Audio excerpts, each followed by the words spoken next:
حضرت امام جعفر صادق علیہ السلام نے فرمایا، رمضان کے پہلے جمعے کا روزہ انسان کے گناہوں کی معافی کے لیے اللہ تعالیٰ کے دربار میں عظیم ترین مقام رکھتا ہے۔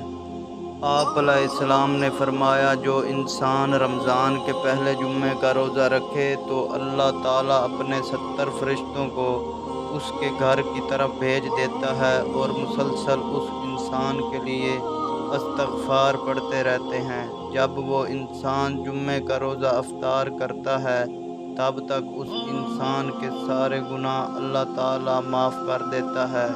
اور جمعے کا روزہ افطار کرتے وقت سورۃ ناصر کی تلاوت کیا کرو اور محمد و آل محمد پر درود و سلام بھیجو، اللہ تعالیٰ اس انسان کی دعا رد نہیں کرے گا۔